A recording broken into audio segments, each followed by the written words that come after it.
Well, I have been reluctant to do a series on scattered Wednesday nights, but Ken's series on Romans and Dr. Spivey's series on Baptist leaders show that it can be done well. Whether I do it well or not remains to be seen. Yes, if you call out for insight and raise your voice for understanding, if you seek it like silver and search for it as for hidden treasures, then you will understand the fear of the Lord and find the knowledge of God. Proverbs chapter 2, verses 3 to 5. Finding the knowledge of God can be like searching for silver or for hidden treasure. Sometimes we have to dig. When I took Old Testament survey courses in college and in seminary, we studied Ezra near the end of the first semester. When God's people returned from the exile, Ezra returned with them to encourage them in building the temple. When I took Old Testament surveys in college and seminary, we studied Haggai and Zechariah near the end of the second semester. When the people became frustrated rebuilding the temple, God sent those two prophets, Haggai and Zechariah, to encourage the people to call them back to work. But when the prophets Haggai and Zechariah, son of Iddo, prophesied to the Jews who were in Judah and Jerusalem in the name of the God of Israel who was over them, Zerubbabel, son of Shealtiel, and Jeshua, son of Jozadak, began to rebuild God's house in Jerusalem. The prophets of God were with them, helping them. Ezra 5, 1 through 2. I think I might have understood and appreciated Haggai and Zechariah more clearly if I had studied them 5 or 6 months earlier in context when they showed up in Ezra 5. It wasn't until I did some digging on my own, personal chronological study, that I think I finally appreciated the connection between Ezra, Haggai, and Zechariah. Studying the Bible is one way to dig for the knowledge of God. When Dr. Spivey asked me to teach an Old Testament survey as a bridge course for B.H. Carroll for the students who needed some college-level hours before beginning their master's level work, I was excited about it. When he told me I would teach an entire Old Testament survey in a single 2-hour class, I panicked. But I found that an organizing theme helped tremendously.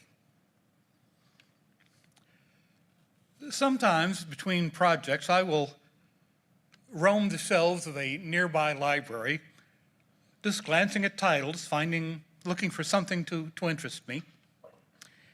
And one book that did was The Story of God's Redeeming Love, a 1949 Bible survey by Russell Bradley Jones. The Bible is the story of God's redeeming love. Does that sound familiar to anyone? Does anyone recall what we were doing on Sunday evenings? And there are some grins, I'm sure you do. Well, after finding that organizing theme and then seeing the same thing happening on Sunday nights, I was really excited for the series to begin. I don't have anything against the previous series on Ephesians, but I was excited for the new series to begin. So as I turned to the pages of that book, the aroma of paper hit by air for the first time in years, maybe decades, filled my nostrils. I found his major outline. The first point was that God planned our salvation before the foundation of the world. And he pulled together several verses to support that point. His next 6 points were the best outline I have ever seen of the entire Bible. Genesis 1 through 11, redemption required. Genesis 12 through Malachi, redemption prepared. Matthew through John, redemption provided. Acts, redemption proclaimed. Romans through Jude, redemption explained. And Revelation, redemption realized. Genesis 1 through 11, redemption required.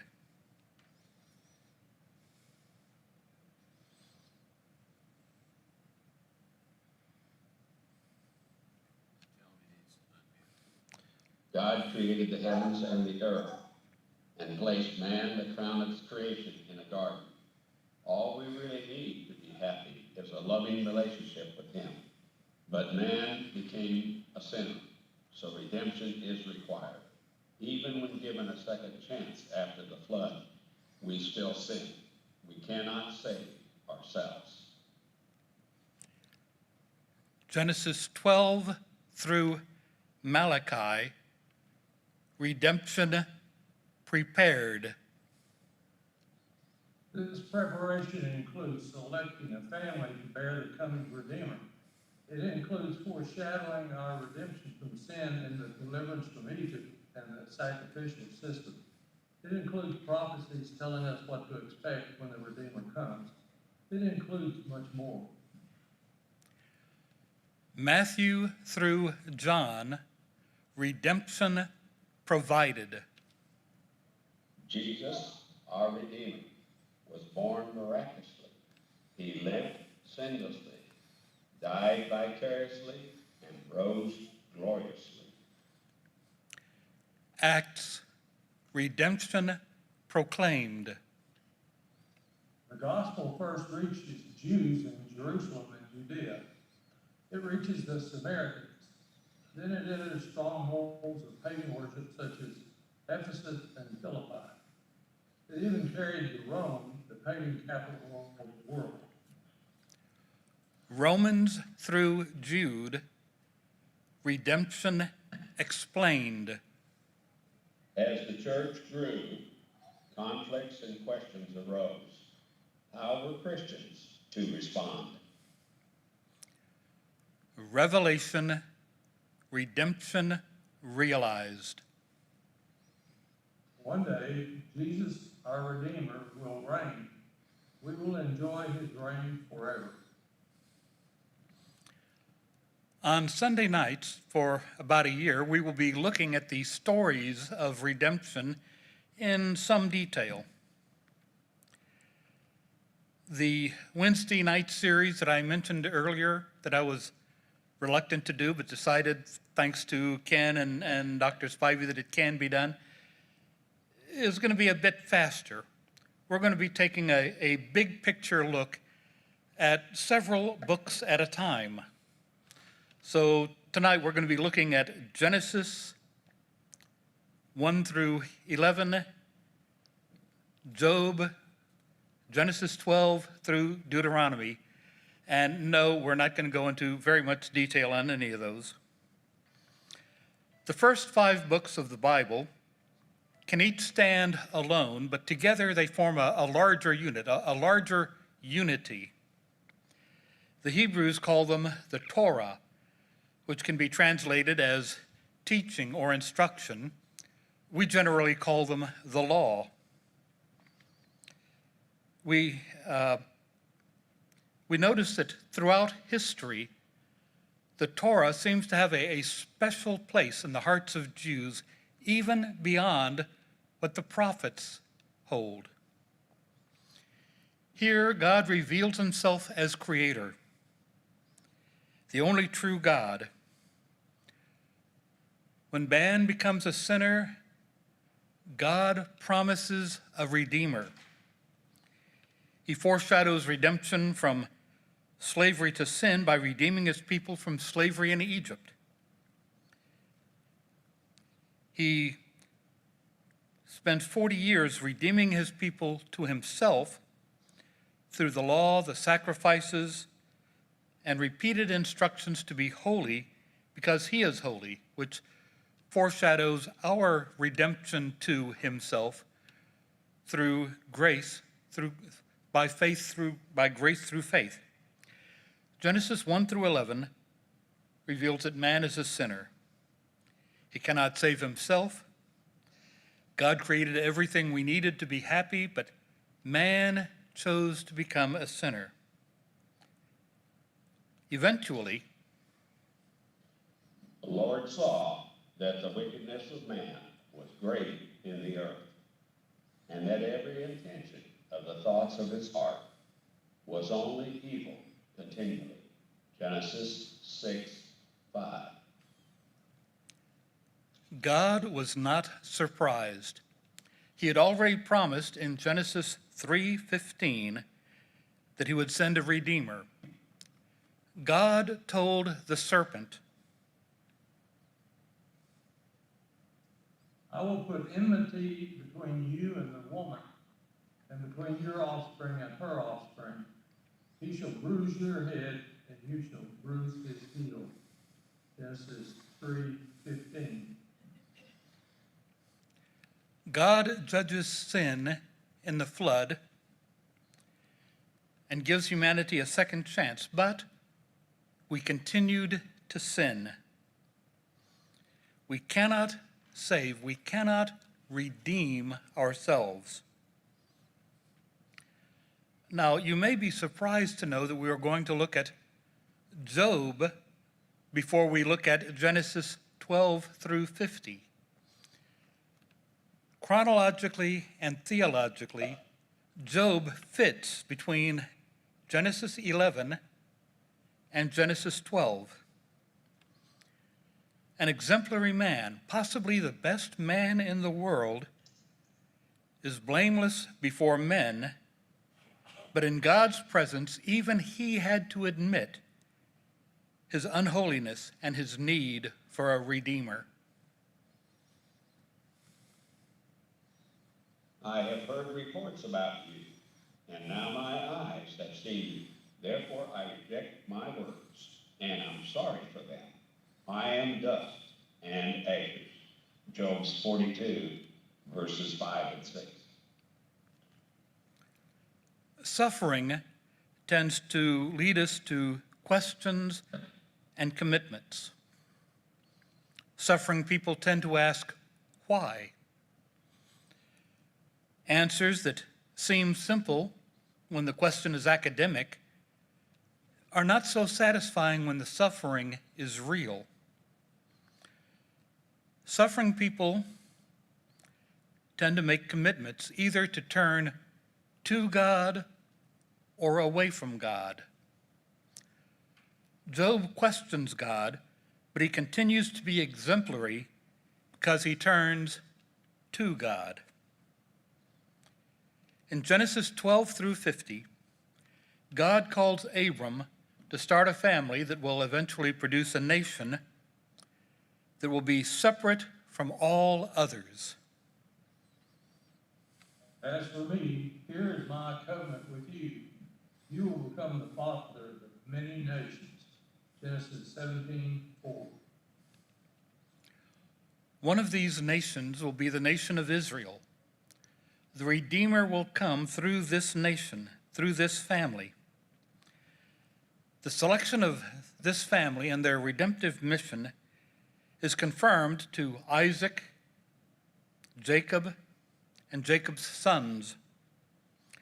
They are all imperfect men in the hands of a perfect God.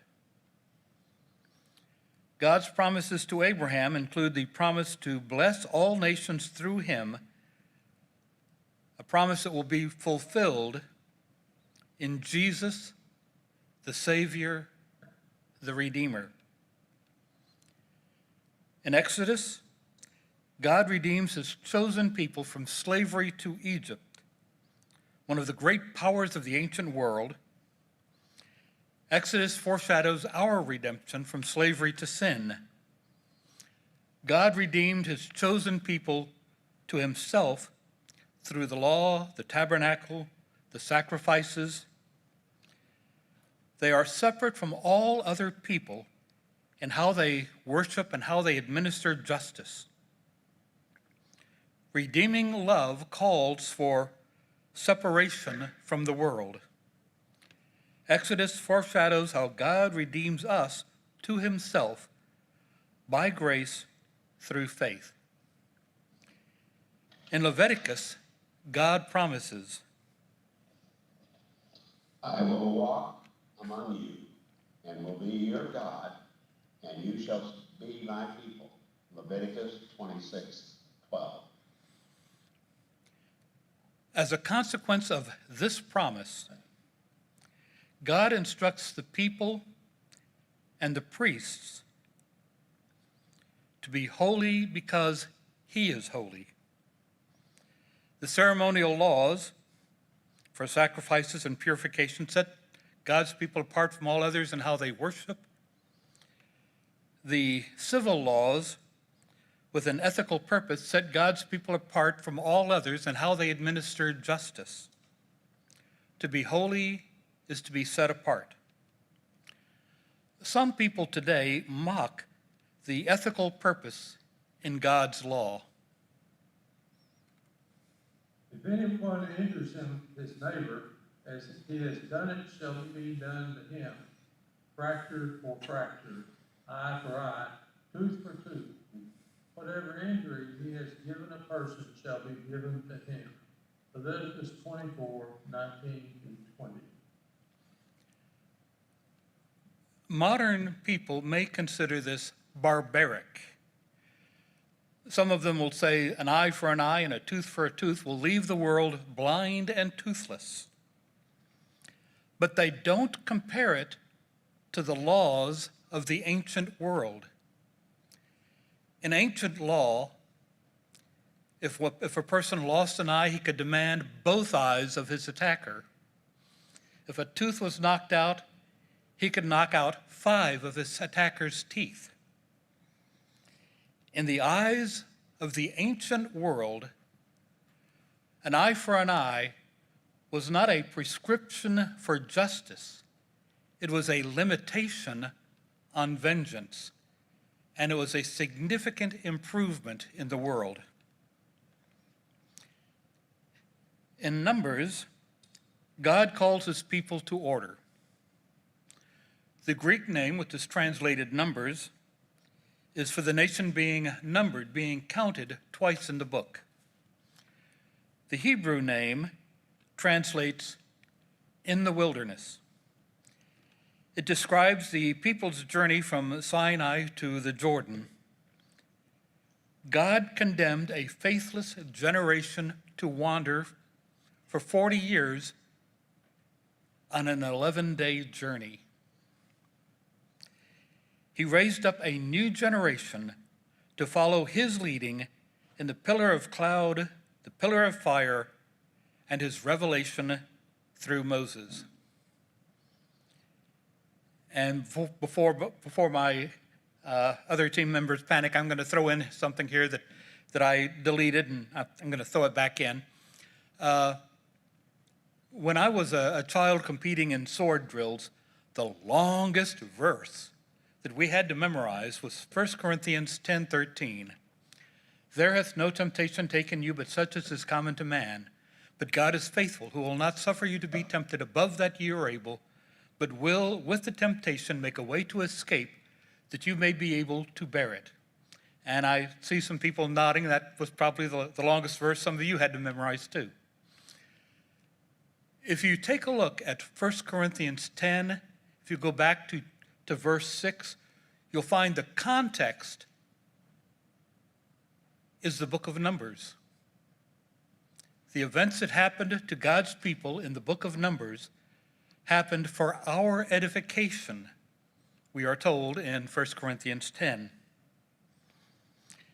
Okay, I'm back on my notes now. In Deuteronomy, God calls people to remember and to love. 8 times, the command, "You shall remember," precedes or follows other commands. Even more frequent is the repetition that God loves his people and they should love him. Most of the book of Deuteronomy is devoted to 3 messages God gave Moses. The first looks back on the past 40 years with practical lessons based on those experiences. The second looks back at the laws that were given and adds new ones. The third message looks forward to future events, future centuries, with promised blessings if God's people followed his instructions, and revealed curses if his people failed to follow the instructions. I'll throw in something else that I deleted. If you read the book of Lamentations, it very closely parallels Deuteronomy 27 and 28. As Deuteronomy and the Torah end, God's people are on the banks of the Jordan, ready to cross and receive the land promised to Abraham. Genesis 1 through 11 and Job, redemption required. Genesis 12 through Deuteronomy, God begins to prepare that redemption. Next time, we will see God continuing his preparation as we look at some of the books that we call history.